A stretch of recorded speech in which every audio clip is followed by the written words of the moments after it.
nosso tema esse ano, não é o tema de hoje, é o tema do ano, de volta para a palavra.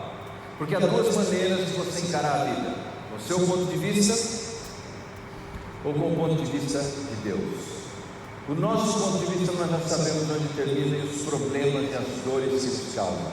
Nós precisamos do ponto de vista de Deus. Domingo passado falamos sobre Gênesis, o livro inteiro, a síntese de Gênesis. E nós vimos que o livro de Gênesis é dividido em 6 histórias principais.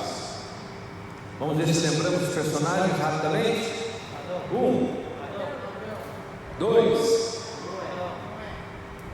começar de novo. 1, 2, 3, 4,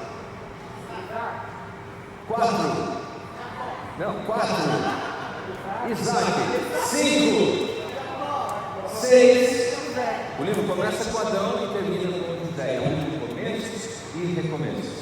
E isso nós temos uma ponte. Abra sua Bíblia, por favor, no livro de Êxodo, capítulo 1 de Êxodo. Você vai ver que é uma sequência natural do livro de Gênesis. O mesmo autor é Moisés, só que Moisés não aparece em Gênesis, mas aqui em Êxodo ele aparece. E nós temos uma pequena nota, vamos dizer, biográfica. Êxodo capítulo 1. Veja só o versículo 1. São estes os nomes dos filhos de Israel que entraram com Jacó no Egito. Cada um entrou com sua família, Rubem, Simeão, e o texto prossegue no versículo 2. O título hebraico para esse livro é literalmente Os Nomes, que é o que aparece primeiro no rolo, os nomes. E o objetivo do autor é mostrar que o livro é uma sequência, porque nós paramos, se fosse uma dessas minisséries, dizem que para saber a idade de alguém, se ele chama programa de TV de seriado, é antigo. Se ele chama de série, ele é mais moderno. Bom, se fosse um seriado ou uma série, a última vez que nós assistimos terminou em José, cheio de expectativas. E agora Êxodo abre fazendo um gancho, explicando como é que o povo de Deus foi parar no Egito. E como é que de 70 pessoas se tornaram uma grande nação com pelo menos 2 milhões de pessoas. Mas enquanto eu prossigo, eu vou chamar o Leonardo, meu ajudante, porque o desafio que nós temos hoje, eu vou precisar da sua ajuda. Posso contar com a sua ajuda? Amém? Primeiro não dorme, ok? Seu colega para mim cutuca. E eu vou precisar da sua ajuda também. A ajuda é a seguinte: você tem que estar atento, porque nós temos que falar do livro de Êxodo, livro inteiro, um panorama geral. Agora, nessa manhã, nós não temos muito tempo para isso. Então, pera lá, eu tive um conflito com a Júlia, eu estou dormindo aqui, ó. Mas para aproveitar e explicar, eu vou usar como ilustração. Acho que está bom aí, isso, a cama está no lugar. Beleza, obrigado. Vamos agradecer esses voluntários aqui. Boa, obrigado. Nós vamos usar exatamente o que está aqui para a gente ter uma ideia geral do livro de Êxodo. Ok? Vamos começar pensando então, se o título hebraico é Os Nomes, por que na nossa Bíblia o título é Êxodo? A razão é porque nós seguimos a tradução grega do Antigo Testamento, a Septuaginta. E na Septuaginta, o título que eles deram, baseado no conteúdo do livro, no que acontece no livro, foi Éxodos. Éxodos é a combinação de 2 vocábulos gregos, o prefixo ek e o substantivo rodos. Ek significa sair, e rodos significa rodovia, estrada, caminho. Se nós fôssemos colocar numa linguagem de hoje, nós poderíamos dizer que é botar o pé na estrada. Éxodos, êxodo rural, quer dizer que eles saíram da área rural, botaram o pé na estrada e foram para a região urbana. Ou êxodo urbano, deixaram as grandes cidades, botaram o pé na estrada e foram para a região rural. Êxodo é a base, é a origem da palavra em inglês exit, saída. Quando você está no cinema, no teatro, ou mesmo aqui na igreja, você sempre vai ver que eles têm portas de saída de emergência.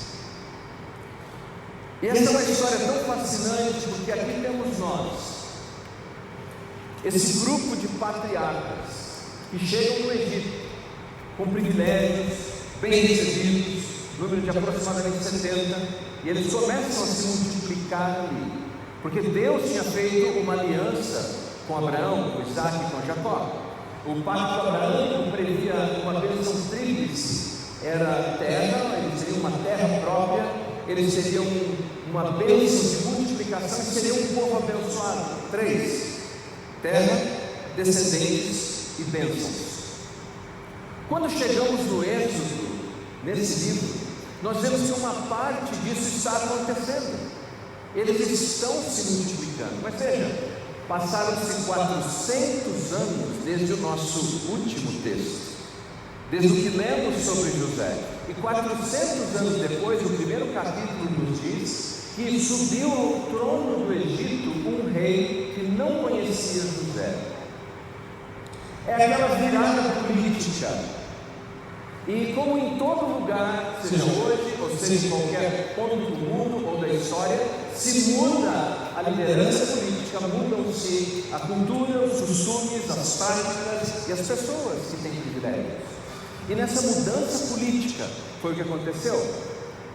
Esse novo faraó começou a ficar com medo, porque o povo de Israel, agora eles eram um povo, eles chegaram como um mero clã, agora eles são um povo, milhões e milhões de pessoas, mas que não tem uma pátria, que não tem leis próprias. Eles são apenas um bando de milhões de pessoas. E ele começou a pensar: e se essa gente quiser se insurgir contra mim? E se eles quiserem tomar o poder? Facilmente eles poderão fazer isso. Então, maldosa e impiedosamente, o faraó passou a literalmente sacrificar os meninos. Você lembra do edito que ele estabeleceu? Que todo menino hebreu deveria ser jogado no rio Nilo. Lembra disso? Porque primeiro ele tentou colocar eles sob trabalho forçado, sob uma ração deficiente. Mesmo assim, a bênção de Deus era sobre eles, eles continuavam multiplicando. Ele achava: vou cansar bem essa turma, eles não vão mais fazer bebê. Nada disso. Cansados, vinham bebês. Vou dar pouca comida, vinha bebê. Porque a bênção de Deus estava sobre eles. Então ele falou: vamos jogar os meninos no rio Nilo.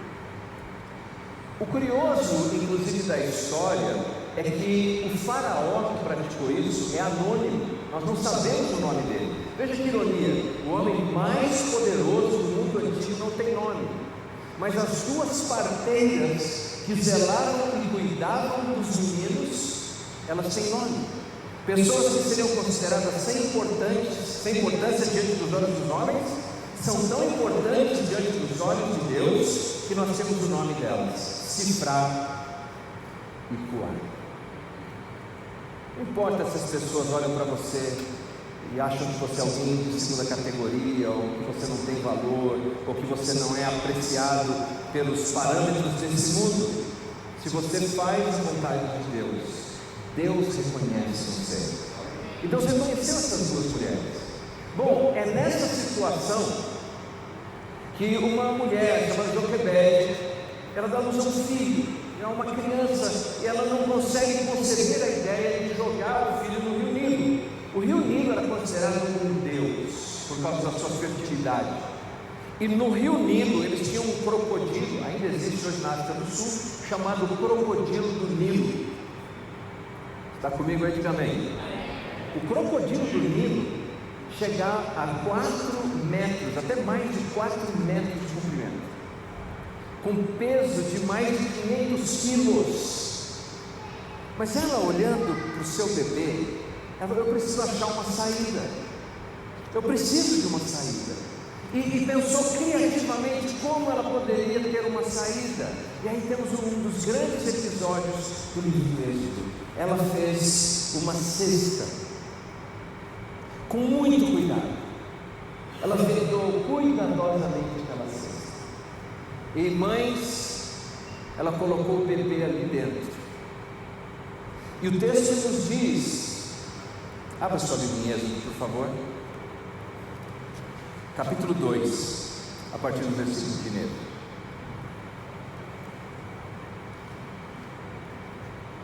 Foi-se um homem da casa de Levi e casou com uma descendente de Levi, e a mulher concebeu e deu à luz um filho, e vendo que era formoso, escondeu-o por 3 meses, não podendo, porém, escondê-lo por mais tempo.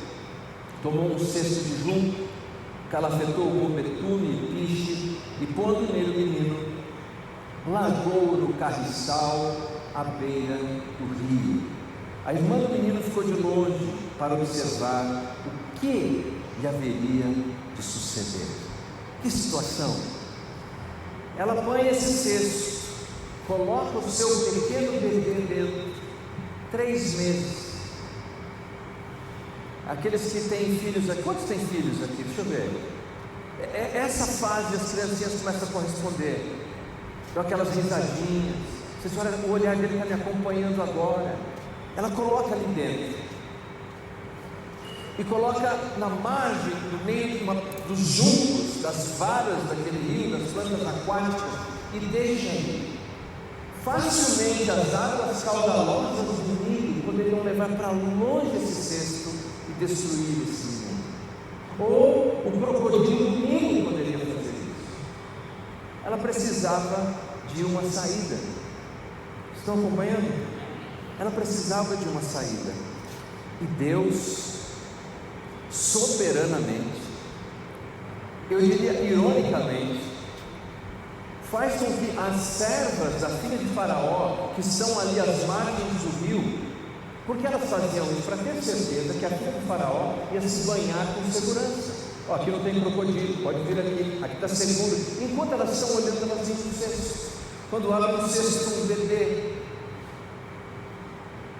E de alguma maneira a filha do Faraó se sensibiliza com essa criança, encurtando a história, porque você deve estar lendo isso. Envia para a mãe, que acaba amamentando ele, cuidando dele, até que devolve.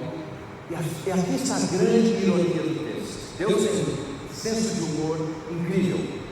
Faraó disse: joga no rio, joga todo menino no rio.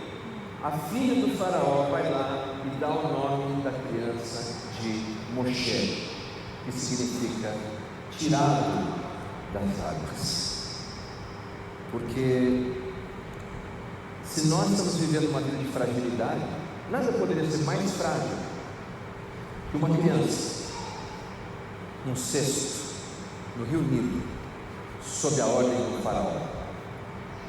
Mas se você é frágil, se você se sente fraco, se você se sente cansado, lembre-se que Deus é forte, Deus é poderoso, é Deus quem dá a saída.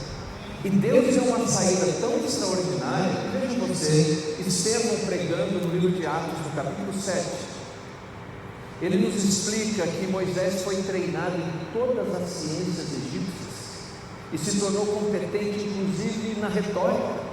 Ou seja, Deus estava debaixo do cavanhaque do Faraó, o Faraó não estava lá, só o cavanhaque, preparando o grande líder que seria o libertador de Israel. Quando o povo de Deus precisa de uma saída, Deus tem a saída. Pode até não fazer sentido, mas Deus tem uma saída. Bom, Moisés, como foi criado pela sua própria mãe, ele foi criado dentro, não se esqueça disso, pelos hebreus, pelos israelitas. Ele carregava, portanto, essa cultura. E um dia, enquanto o príncipe no Egito, visitando as construções, ele vê que um egípcio está maltratando um israelita. E o que ele faz? Ele desembanha sua espada, ele mata aquele homem ali e acaba enterrando o homem na areia.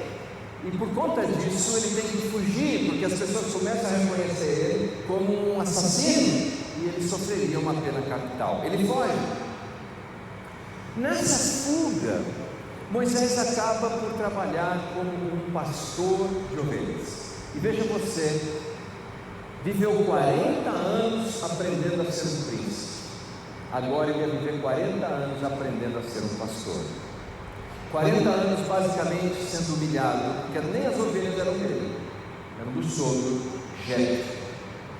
E um dia, enquanto ele está trabalhando ali, ao mesmo tempo em que Deus está de novo preparando ele, porque agora Moisés está conhecendo toda aquela geografia. Ele não imaginava que, trabalhando ali como um pastor de ovelhas, Deus estava treinando ele para guiar o seu rebanho 2 milhões de pessoas mais tarde, pela mesma região. Veja, Deus não desperdiça nada na nossa vida. Deus não desperdiça inclusive o seu sofrimento. Se você enfrenta uma luta ou alguma dor, se você enfrenta frustrações, confie em Deus. Deus está preparando você para alguma coisa. E Ele estava preparando Moisés. Bem, um dia, enquanto Moisés está cuidando daquelas ovelhas, ele viu um arbusto. Nossa tradução, a maioria delas diz uma sarça. E a sarça estava pegando fogo. Agora, queridos, uma sarça pegar fogo não tem novidade nenhuma. É igual aqui na serra, na época da seca, a coisa mais comum é pegar fogo em algum lugar. E lá no deserto, os arbustos pegam fogo facilmente. Isso não chamou a atenção de Moisés. O que chamou a atenção de Moisés? Ainda não. Ele foi ver a sarça. Ele viu que a sarça estava pegando fogo, mas não se consumia. Ele viu que não virava cinza, que ela continuava inteira. Uma grande e poderosa imagem do Deus Santo, justo, que vem ao encontro de pecadores frágeis e é capaz de nos usar sem nos consumir. Ele vê aquilo, e aí sim, quando ele se aproxima, Deus, o anjo do Senhor, Cristo pré-encarnado, começa a falar com Moisés. E ele tira as sandálias dos pés, porque o lugar que ele está é santo, e Deus vai comissioná-lo agora. E essa comissão é uma comissão extraordinária, porque simplesmente ele tem que convencer os israelitas, você vai ver que vai ser uma jornada dura, e desafiar o homem mais poderoso da terra, que se considerava um Deus. Mas sob a palavra do Senhor, ele vai. E você se lembra da história? Deus diz assim, que ele endureceria o coração do faraó. Lembram disso? Muito importante ler isso no seu contexto. O texto de Êxodo nos diz que Faraó endureceu o seu próprio coração 7 vezes. Só depois da 7ª vez é que Deus endurece o coração do Faraó. Já notaram isso interessante? Deus diz a Moisés, eu vou endurecer o coração dele, mas é depois da 7ª vez. Sabe por quê? E muita atenção, e eu já conversei com alguns de vocês sobre isso.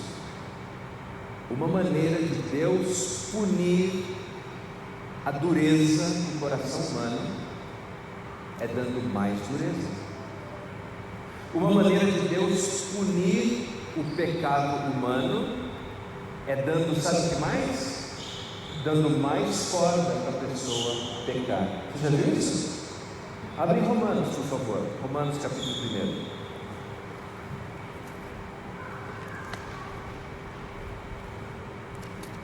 Meu horário aqui está voando, pelo menos para mim do lado de cá, para vocês eu não sei. Romanos capítulo 1.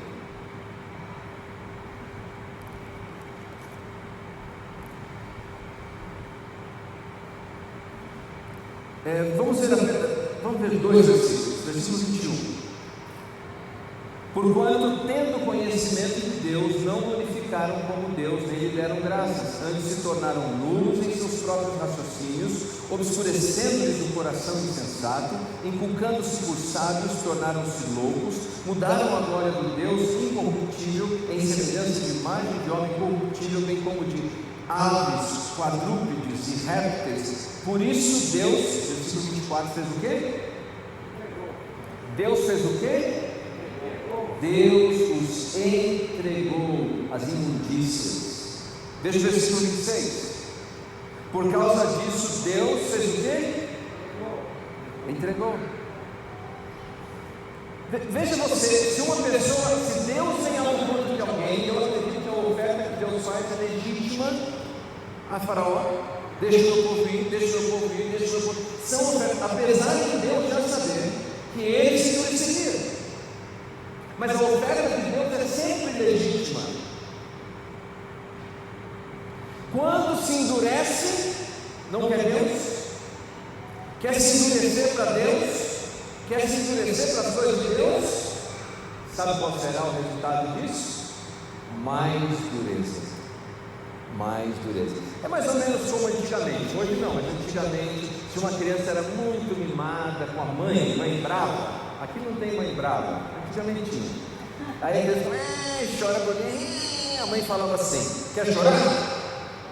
Agora você vai chorar com... Alguns lembram dessa época. Quer chorar, vai chorar com vontade. Quer se endurecer? Quer se endurecer? Agora você vai se endurecer com vontade. Você quer pecar mais e quer saber de Deus, das coisas de Deus? Então Deus vai soltar, vai te entregar para que você pegue mais ainda. Lembra da oração do Pai Nosso? Uma das partes da oração do Pai Nosso é: não nos deixes cair em tentação. Porque se Deus deixar, o que acontece? Agora, se você deseja tanto, 2 pássaros saem de manhã, um beija-flor e um abutre. Os 2 saem no mesmo horário. O beija-flor quer encontrar néctar, ele encontra néctar. O abutre quer encontrar carcaça, carniça, carne de decomposição, e ele encontra. Vamos voltar para isso. Então, por conta disso, 10 pragas, e cada praga, ela derrota, por assim dizer, um dos falsos deuses egípcios. Por exemplo, quando Deus envia a praga das trevas, da escuridão, o deus Horus, o mais importante dele, estava sendo derrotado ali.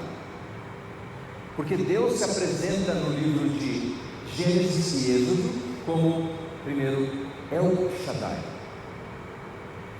Deus Todo-Poderoso. E depois Deus se apresenta dizendo: eu sou Yahvé. Como a música cantou, Yehová é um nome de si, que mistura o pentagrama hebraico com a palavra Adonai, Senhor. Misturando os dois, sai Yehová. Yahvé, ele diz: é o meu nome. E o que significa isso? O eterno. Eu sou o eterno, eu sou o que eu sou, eu não dependo de ninguém. O faraó não é nada de mim, essas divindades não são nada. E Deus derrota cada uma dessas divindades. E o que faz Deus ali? Deus estabelece uma última praga. Essa última praga era a morte dos primogênitos. Juntamente com ela é estabelecida a praga da Páscoa, que o Wagner citou aqui brevemente. O faraó tinha mandado matar os meninos. Amém? Sim? Agora Deus está dizendo: olha, você mandou matar aquelas crianças e não deu saída para elas. Eu dei uma saída para elas. Moisés não deu. Fala: agora eu vou mandar matar todos os primogênitos, todos. Mas eu vou dar uma saída, que eu li no livro do Êxodo, que é o livro da saída. Qual é a saída? Toda a casa, toda, inclusive de egípcios. Inclusive de egípcios. Sim, toda a casa que tiver no umbral o sangue do cordeiro, o anjo da morte vai passar de lado por ali. Mas a arrogância de Faraó e de tantos outros, o endurecimento contínuo do seu coração, fez com que ele não aceitasse o convite de Deus, não marcou a sua porta com o sangue disponível do cordeiro. O seu próprio primogênito morreu. Ele então libera o povo de Israel para que eles saiam, e aí tem o clímax, e todo produtor de Hollywood coloca o clímax na travessia do Mar Vermelho. O mar se abre, eles passam a pé enxuto, e quando o exército de Faraó vai passar, eles morrem afogados. Tem aquela piadinha antiga, mas muito legal, que a menina está na escola, e diz assim para a professora: mas professora, como é que é possível passar assim com água para enxuto? Ela fala: isso é bobagem, esquece. Aí a outra menina diz assim: como que é bobagem? Não, é só um palmo d'água que eles passaram. Aí eles: glória a Deus, porque o exército do faraó se afogou num palmo d'água. Milagre vai cair. Depois eu disse isso melhor. Bom, o fato é, Deus fez um fenômeno tão grande E se você analisar, Moisés viu mais sinais, prodígios e milagres do que Abraão, Isaac e Jacó, José, todos juntos. Abriu, fechou o mar. A Páscoa começa ali, a passagem, a saída. Você nessa manhã que está aqui, está precisando de uma saída? Eu não sei que área da sua vida, mas você está precisando de uma saída. Talvez seja uma saída financeira, talvez seja uma saída de um problema de relacionamento, talvez seja um problema de uma saída espiritual, você está escravizado por alguma coisa. Você precisa de uma saída? Deus tem a saída. El Shaddai, Yahvé, ou na linguagem do Novo Testamento, Jesus, nosso Salvador. E isso então nos leva depois do atravessar o Mar Vermelho para as tábuas da lei, os 10 mandamentos, o decálogo. Sabe por quê? Porque eles eram escravos, viviam num país idólatra, e agora eles precisavam aprender como se livrar da sua idolatria, como é que eles encontravam o sentido e moral da vida. E Moisés sobe lá para receber essas tábuas da lei. Note, Deus não nos salva porque obedecemos a lei, amém? Agora, uma vez que Deus nos salva, que foi o que fez com Ele nos dá alguma lei, porque sem a lei de Deus, sem a direção de Deus, não conseguimos viver. Importante, eu e você, se somos seguidores de Jesus, não estamos sujeitos à lei de Moisés. Não estamos. Nós estamos sujeitos à lei de Cristo, à lei do Espírito de Cristo, guiados pela maior virtude do amor. Eles seguiram isso daqui ou não? Enquanto Moisés estava lá no monte recebendo, sabe o que eles estavam fazendo? Violando logo o primeiro, fizeram um bezerro de ouro. E quando você faz isso, quando você não respeita Deus, você não respeita o próximo. E não respeitando o próximo, eles fizeram uma grande orgia. E no dia que Moisés chegou ali, 3.000 deles morreram, foram mortos por Deus, porque a lei, quando desobedecida, a lei mosaica, quando desobedecida, gera morte. Agora, aqui é um paralelo no Novo Testamento. 50 dias depois da Páscoa, eles, 50 dias depois da Páscoa, desobedeceram e morreram. No Novo Testamento, 50 dias depois da Páscoa, nós temos o Pentecostes. Pedro prega o seu sermão e 3.000 pessoas se convertem, porque a graça de Cristo traz vida, a lei de Cristo traz vida. Se você precisa de uma saída, precisa de vida, Jesus está aqui nessa manhã. Como se não bastasse, Deus dá a eles uma nova oportunidade e diz assim: olha, vamos fazer o seguinte, vamos fazer uma tenda, eu vou morar com vocês, não tem jeito, eu vou ter que ficar lá com vocês, eu vou ter que estar presente com vocês, para dar as referências que vocês precisam. E então Deus fez uma tenda, e passou a morar com eles, para fazer diferença na vida deles. Mas isso nos leva a um final enigmático do livro de Deuteronômio. Abra no último capítulo, por favor. Desculpe. Êxodo. Deuteronômio é daqui 2 semanas? 3. Êxodo.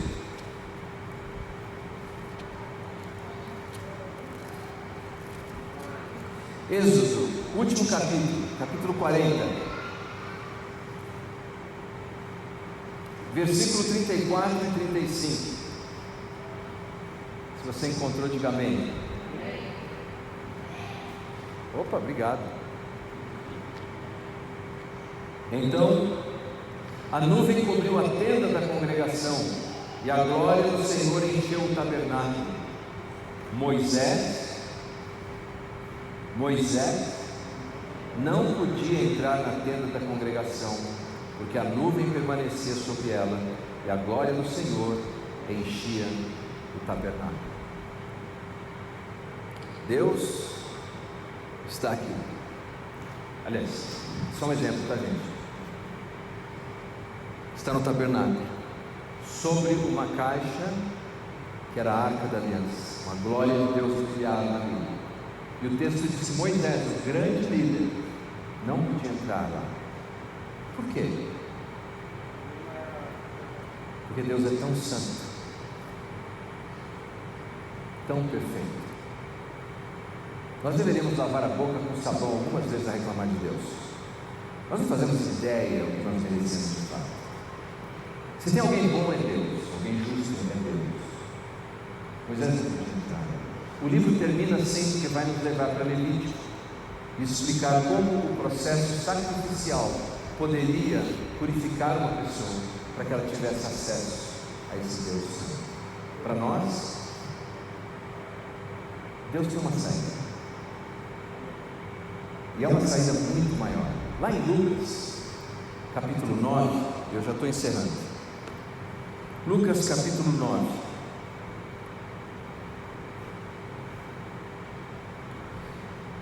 Jesus sobe a um monte com seus discípulos, Pedro, Tiago e João, e ali acontece o que nós conhecemos como transfiguração. E quem aparece lá? Elias e Moisés. Olha que interessante. E aconteceu que enquanto, versículo 29, e aconteceu que enquanto ele orava, a aparência do seu rosto transfigurou, as suas vestes resplandeceram de brancura, e eis que 2 varões falavam com ele, Moisés e Elias, os quais apareceram em glória e falavam sobre o quê? A sua partida de Jesus. Sabe qual é a palavra grega para partida aqui? A essa altura vocês devem saber. Pode arriscar. Êxodo. Moisés está falando com Jesus sobre o seu êxodo, sobre como Jesus nos daria a saída em Jerusalém, morrendo naquela cruz, ressuscitando no terceiro dia. E aí nós temos a seguinte estrutura: nos dias de Moisés, nós podemos definir como Deus por nós. Nos dias do Evangelho, Deus conosco. Nos nossos dias, Deus em nós. A saída de Deus para a sua vida é muito mais gloriosa, mais extraordinária do que você pode imaginar. Se Moisés não podia sequer entrar no tabernáculo, Deus diz: eu vou entrar na vida de vocês. E se Deus entrou na sua vida, o que você deve temer? O que você acha que não consegue fazer? Que situação você não pode vencer? Que vício você não pode largar? Que conflito você não pode triunfar? Cristo em nós, a grande saída de Deus. Livro de Êxodo, uma visão panorâmica. 6, as tábuas da lei, sarça ardente, o tabernáculo do Senhor. E qual é a mensagem central? Não importa o que você esteja vivendo, Deus tem sempre